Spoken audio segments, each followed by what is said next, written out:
কিন্তু হাসনাত গালি দিবে না, পাপন আপাকে কিন্তু সার্জিস আলম গালি দিবে না। কারণ উনি উনি ওনার ওনার ওনার প্রত্যুত্তরে ওগুলো গালি দেওয়া যাবে না, কারণ উনি এই ধরনের কোনো কথা বলেননি। কিন্তু ওই ধরনের কথা যদি কেউ কখনো বলে তখন তো তাকে উত্তর দিবে, কারণ যখন বড়দের কাছ থেকে শিখতেছে তখন তো সেটাই বলি। আমি এর আগে দিনও বলছি, এটা কখনো আমি বলবো না।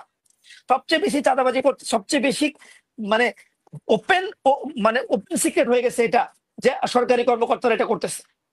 সেই জায়গাতে যারা যারা সুযোগ সন্ধানী তারা তারা করতেছে, বৈষম্যের শিকার ছিল।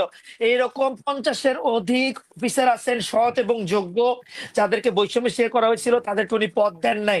উনি এখনো আওয়ামী লীগের লোকদেরকে মাঠের মানে একনিষ্ঠ কর্মী হচ্ছে নাদিয়া পাঠান, পাপন আপা। আমি ওনার রাজনৈতিক ব্যাকগ্রাউন্ড জানি এবং হচ্ছে দেখছি ওনার আন্দোলনের সময়ের ভূমিকা, বা যেহেতু আমরা এখানে কাজ করছি তো কে কিভাবে করছে আমরা জানি। শ্রদ্ধা রেখেই বলছি, দেখেন বাক বিতণ্ডা করলে অনেক করা যাবে, কিন্তু এই যে মানে ব্যক্তি হিসেবে প্রমাণ ছাড়া কাউকে ট্যাগ দেওয়া, এরকম ট্যাগ দেওয়ার জায়গাটার মানে সূচনা কিন্তু হচ্ছে বড় বড় দলগুলো থেকে আগে হয়েছে। বড় বড় দলগুলো থেকে কেন হয়েছে আমি বলি। দেখেন, একটা দল যখন নতুন হয় তখন তাদের দলের কোনো সদস্যের ব্যাপারে যখন কোনো প্রশ্ন আসে বা আসে, তখনই সাথে সাথে কি বলা হয় বড় দলগুলো থেকে, এসেই শুরু করলো, নতুনই শুরু করলো, এখনই শুরু করলো। জায়গাতে কিন্তু এটা বলা হয় না যে তারা নতুন ভুল করছে, তাদেরকে আমরা আমরা চাই যে তারা শিখুক, তারা এই ভুলগুলো না করুক, কিন্তু আগেই করা হয়। তখন কি হচ্ছে, তখন এই উল্টা একটা খেতে হচ্ছে। আর এটা কিন্তু বিলকুল বিএনপির সমস্ত ধরনের নেতা, বড় নেতারা করতেছে এরকম না। ফজলুর রহমান সাহেবের মতো কয়েকজন সাইকো ব্যক্তি এরকম আছে যারা মুখ ফুটে কথাগুলো বলে বসে। হাবিব রহমান হাবিব ভাই বলে পাবনার, উনি মাঝে মাঝে এই কথাগুলো বলে বসে, স্যার যেটা করছে ওটা করছে। এই দেখেন আপন আপা অনেক কথা বলছে, কিন্তু ওনার কথাগুলোর মধ্যে যখন বলে তখন সেটাতে কিছু আসে যায় না, তখন তাদের আমি বলতেছি, আমি বলবো, আমি এটাই বলবো, প্লিজ আমি এটাই বলতে চাচ্ছি। দেখেন পাপন আপা কিন্তু যখন সার্জিস বা হাসনাতের এই ধরনের কথার উত্তর দিচ্ছেন, উনি অনেক শিষ্টাচার ভাবেই দিচ্ছেন যে কথাগুলো বলা উচিত না, ছোট হিসেবে তাদেরকে শিষ্টাচার ভাবে। উনি কিন্তু ওই কথাগুলোর উল্টাতে টিট ফর ট্যাট করেননি, টিট ফর ট্যাট করেননি। ওনাকে কিন্তু উনি উনি কিন্তু বিপরীতই বলতেছেন, সমালোচনাই করতেছেন। ওনাকে কিন্তু হাসনাত গালি দিবে না, পাপন আপাকে কিন্তু সার্জিস আলম গালি দিবে না, কারণ উনি উনি ওনার ওনার ওনার প্রত্যুত্তরে ওগুলো গালি দেওয়া যাবে না, কারণ উনি এই ধরনের কোনো কথা বলেননি। কিন্তু ওই ধরনের কথা যদি কেউ কখনো বলে তখন তো তাকে উত্তর দিবে, কারণ যখন বড়দের কাছ থেকে শিখতেছে তখন তো সেটার উত্তর সে পাবেই। অথচ আমি একটু বলি, এই যে আমাদের অভি অনেকক্ষণ কথা বলে গেল আমলাতন্ত্রের কথা, যাবে সংস্কারের কথা। আমি আবারও ফিরে যাচ্ছি ওই কথায়, আওয়ামী লীগ নাই মানে বাংলাদেশে বিএনপি আছে। আওয়ামী আমলাদের মধ্যে আওয়ামী লীগ নাই মানে এখন সব আমলা বিএনপির আমলা। বিএনপির আমলা কেন?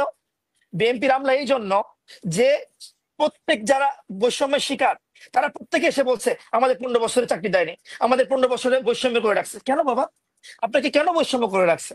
তার মানে আপনি জাতীয়তাবাদী দলের জাতীয়তাবাদকে ধারণ করতেন, স্বৈরাচারবাদকে ধারণ করতেন না, মুজিববাদকে ধারণ করতেন না? মোস্ট ওয়েলকাম, কোনো সমস্যা নাই। এই কথাটা স্বীকার করতে একটু প্লিজ, এই কথাটা স্বীকার করতে বিএনপির অসুবিধা কোথায় হচ্ছে? এই কথাটা স্বীকার করতে জাতীয়তাবাদের অসুবিধা কোথায়? আমরাও তো বলতেছি না, আমরা তো খারাপ ভাবে দেখতেছি না। হ্যাঁ, খারাপ ভাবে দেখতেছি। অভি একটা খুবই ইম্পর্টেন্ট কথা বলছে, সেটা হচ্ছে এই মুহূর্তে পুরা বাংলাদেশের সবচেয়ে বেশি দুর্নীতি করতেছে আমলারা। ডক্টর ইউনূসের ডক্টর ইউনূসের কেন পুরা উপদেষ্টা পরিষদের বিন্দুমাত্র ক্ষমতা নাই, যে ক্ষমতা আসলে ইউনো এবং অ্যাসিলেন্ডার। এই 1 বছরে যারা ইউনো অ্যাসিলেন্ট হয়েছে, আল্লাহ মাফ করুক, যদি আল্লাহর ভয় না থাকে, ইমান ঠিক না থাকে, তাহলে এদের প্রত্যেকের বেগম পাড়া একটা করে বিল্ডিং হয়ে যাবে। কারণ এখন নাই ইউনিয়নের চেয়ারম্যান, এখন নাই মেম্বার, এখন নাই পৌর মেয়র, এখন নাই উপজেলা চেয়ারম্যান, জেলা পরিষদ চেয়ারম্যান, রাজনৈতিক কোনো অবস্থান নেই। রাজনীতিবিদরা হয়তো, আমি বলছি না বিএনপি সবকিছু করতেছে চাঁদাবাজি, আমি কখনোই বলি, আমি এর আগে দিনও বলছি, এটা কখনোই আমি বলবো না। সবচেয়ে বেশি চাঁদাবাজি করতে, সবচেয়ে বেশি মানে ওপেন, মানে ওপেন সিক্রেট হয়ে গেছে এটা, যে সরকারি কর্মকর্তারা এটা করতেছে। সেই জায়গাতে যারা যারা সুযোগ সন্ধানী তারা তারা করতেছে। এখন যদি এনসিপির কেউ থাকে, যথাবিধ প্রমাণ দিয়ে আসেন। আমি আপনাদের মাধ্যমে আবার বলবো, আমি নিজেকে সম্বোধন করে বলবো, আমার নামে যে অভিযোগগুলো আছে, বাংলাদেশের কোনো একজন ব্যক্তি যদি সে সত্যিকারের বাংলাদেশ পন্থাকে ধারণ করে, জুলাইকে ধারণ করে, 71কে ধারণ করে, এবং বাংলাদেশের মাটি এবং মানুষের জন্য রাজনীতি করে, অথবা বাংলাদেশের মাটি মানুষের ওই কর থেকে আসা ওই বেতনভুক্ত সরকারি কোনো পুলিশ, আর্মি, বিডিআর অথবা দুদক, কে যে কেউ হোক, একজন আসুক, এসে বলুক যে অভিযোগ এইটা, প্রমাণ এটা। আমি তো বারবার বলছি, শাহবাগের মধ্যে আসলে প্রমাণ তো ফাঁসির দড়ি ঝুলাই প্রমাণ রাখবো, তো রায় তদন্ত হবে, কমিটি। সেই ফাঁসির দড়িতে নিজে ঝুলে যাব, সেই ফাঁসির দড়িতে নিজে ঝুলে যাব, ইয়ে রাখতে হবে না, একটা প্রমাণ দিই। এইটাই আমরা চাই, এটা আমরা বিএনপি থেকেও চাই, এটা আমরা এনসিপি থেকেও চাই, এটা আমরা গণ অধিকার পরিষদ থেকেও চাই, জামাত ইসলামী থেকেও চাই, যারা এই চেতনাকে ধারণ করে সবার কাছ থেকে চাই। কারণ আমরা সবাই মিলে একসাথে ছিলাম। শুধু শুধু ছাত্র শক্তির এই গণ অভ্যুত্থানের মেইন মেইন স্ট্রিম নয়, তারপরে শুধুমাত্র এনসিপি নয়, আবার শুধুমাত্র বিএনপি নয়, আবার শুধুমাত্র জামাত ইসলামী নয়, আবার শুধু শিবির নয়, বরং পুরো বাংলাদেশের, এই যে ওনারা বললেন যে বারবার মরছে, আমার পরিবারে আছে, আমার চাচা উপজেলা চেয়ারম্যান ছিলেন, তারপরে হচ্ছে ওখানকার এমপি ক্যান্ডিডেট ছিলেন, উনি 168টা মামলা গেছেন, 9 বছর জেলখানায় ছিলেন, ওনাকে মেরে পা ভেঙে দিছে। শেষ করবো। এই যে অবস্থা ছিল, এই অবস্থা আমাদের পরিবারের কেউ এমন ছিল না যে মামলা নাই, প্রত্যেকে মামলার মধ্যে ছিল। তো এই কথাগুলো কেন হয়েছে? আরেকটা কথা, আপা আমাদেরকে একটা কথা বলছেন, মামলার যে মধ্যে ওটা আমি ছিল একটু উত্তর বলতে দিচ্ছি।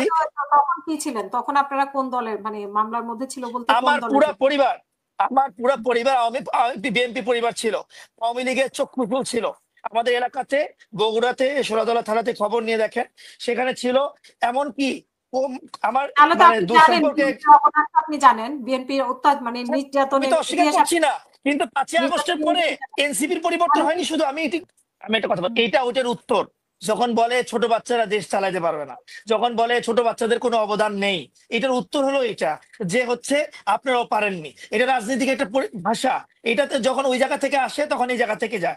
এখন যদি সবাই যদি পাপন আপার মতো এরকম ভাবে শিষ্টাচারের মধ্যে কথা বলে, তাহলে আর ওই পাশ থেকে উত্তর আসবে না। আর যদি ওই পাশ থেকে এরপর উত্তর আসতে থাকে, তখন আমি তার বিপরীতে কথা বলবো, তখন আমি আমার নিজের দলের বিপরীতে কথা বলবো। একটা কথা না আপনি শেষ বলে করবেন পারতেছি না, please। 1.5 ঘন্টা একটু হয়ে প্লিজ। গেছে। সেটা হচ্ছে, আপা বলছিলেন আবরার ফাহাদের পরে এনসিপির কে কে আসছিল, কে কে আন্দোলন করছিল। আপনারা করছিলেন, আপনাদের দল ছিল তখন, আপনাদের প্যাডেল এক্সেল অনেক কিছু, ঠিক আছে, কিন্তু আপনি ভিডিও ফুটেজ গুলো দেখেন, আমাদের ওই সময়ের ছাত্র নেতৃত্ব যারা ছিল, নাহিদ ইসলাম, তারপরে হচ্ছে ই আক্তার, এরা সহ ওই সময়, তার এই ঘটনা হওয়ার সাথে সাথে হচ্ছে বুয়েটের মধ্যে আমাদেরকে ঢুকতে দেয় নাই, বুয়েটের ওই ওরা তো জায়গাতে গণ অধিকারের পরিচয় প্রশাসনিক ভবনে দিচ্ছিল। ঢুকতে দেয় নাই, ওই জায়গাতে গেছিল, প্রোটেস্ট করছিল, ছবিগুলো আছে আপা, দেখেন। ওই সময় কিছু করেনি এরকম না, প্রত্যেকটা ছোট ছোট বিষয় নিয়ে করা হতো। দেখেন, মানে যদি মানে ইনফরমেশন গ্যাপের কারণে এই ধরনের কথা হয়, তাহলে তো আবার ওই দিক থেকে আরেকটা প্রশ্ন আসবে, ভাবে আসিফ মাহমুদ সচিব ভুইয়ার মন্ত্রণালয়ের ব্যাপারে কথা ওঠে, এবং বিভিন্ন সময় বিএনপিও কথা বলে। হ্যাঁ, আমি চাবো বিএনপির প্ল্যাটফর্মে আপনার মাধ্যমে আমি তাদের কাছে খবরটা পৌঁছাতে চাই, যেহেতু আপনি তাদের একটা মানে প্রতিনিধি। সেটা হচ্ছে যে অন্যান্যদের জন্যও বলেন, অন্যান্যদের জন্যও বলেন, ফয়জুল কবির সাহেব সড়ক পরিবহন উপদেষ্টা, উনি যখন ওনার নাম দেখে, তখন উনি অনেক চেতনাধারী হয়ে যায়, আমার নাম কেন, আমার বাপের টাকায় করছে কিনা। কিন্তু ওনার সচিব যে এই রাস্তাটা বানানোর জন্য 5% খাইছে, এটা উনি বলতে পারে না, কারণ ওনার খবরই নাই, ওনার মাথাতেই নাই, খবরই নাই যে ওনার সচিব এটা খায়। তারপরে ওই ওনার যে সমস্ত কর্মকর্তারা যে কোরাপ্টেড, আওয়ামী লীগের সময় যে কাউকে বাদ দেয় নাই, এখনো সড়ক পরিবহন মন্ত্রণালয়ে বিএনপি এই জন্য বলতেছি, ওই সময় যেহেতু তারা বৈষম্যের শিকার ছিল, এইরকম 50-এর অধিক অফিসার আছেন সৎ এবং যোগ্য, যাদেরকে বৈষম্যের শিকার করা হয়েছিল, তাদেরকে উনি পদ দেন নাই, উনি এখনো আওয়ামী লীগের লোকদেরকে এনে চালাচ্ছেন। এইরকম ভাবে আসিফ নজরুল সাহেব নিজেও আইন মন্ত্রণালয়ে একই কাজ করছেন, আলিমা মজুমদার সাহেব করছেন, শারমিন মোর্শেদ আপা এত চেতনা ধারণ করেন, কিন্তু ওনার মন্ত্রণালয়ে যে দেখেন যে উনি কয়জনকে এরকম বৈষম্যের শিকার লোকদেরকে সুযোগ দিচ্ছেন। এই কথাগুলো আসা দরকার।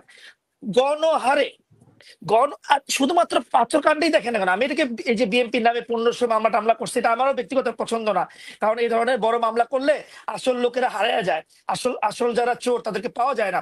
আসল চলতো সচিব গুলো, আসল চলতো এই যে ডিজি গুলো আর পিডি গুলো। এই ডিজি এবং পিডির ব্যাপারে কখনো কথা কেন আসে না? দুইটা কারণে আসবে না। একটা হচ্ছে হয়তো রাজনীতিবিদরা কিছু সুবিধা নিচ্ছে, সেটা বিএনপির নিচ্ছে না, এনসিপির নিচ্ছে না, জামাতের নিচ্ছে, এটা এটা একটা পরের ব্যাপার। কিন্তু উপদেষ্টারা যদি গাছ চলা হতো, উপদেষ্টাদের যদি সুশীলতা বাদ দিয়ে উপদেষ্টারা যদি আমার আপনার মতো, ওই যে আপনি যেরকম বললেন চাঙ্কারপুল আপনি অবরোধ করে রাখছেন, তারপরে আমিও ছিলাম উত্তরাতে বাড্ডাতে, আমরা যে এই সমস্ত জায়গাতে ছিলাম, আমাকে 6 দিন গুম করে রাখা, টয়লেটের মধ্যে বন্দি করে রাখা হয়েছিল। সেই জায়গার সেই সমস্ত জায়গাতে যে আমরা আপনারা বাংলাদেশ সাধারণ মানুষ লড়াই করলাম, এই উপদেষ্টা প্যানেল তো সেটাকে ধারণই করে না। আর এখন যদি বলেন যে তাহলে ছাত্র উপদেষ্টারা কি করে, ছাত্র উপদেষ্টারা আসলে তাদের জায়গায় সঠিক ভূমিকা হয়তো রাখতে পারে নাই, সেটা তাদেরকে অবশ্যই জিজ্ঞাসা এবং জবাবদিহিতার মধ্যে আনা উচিত। কিন্তু অন্যান্য উপদেষ্টাকেও প্রশ্নের বাইরে রাখা উচিত নয়, অন্যান্য উপদেষ্টাকেও যথারীতি প্রশ্ন করা উচিত। জি ধন্যবাদ।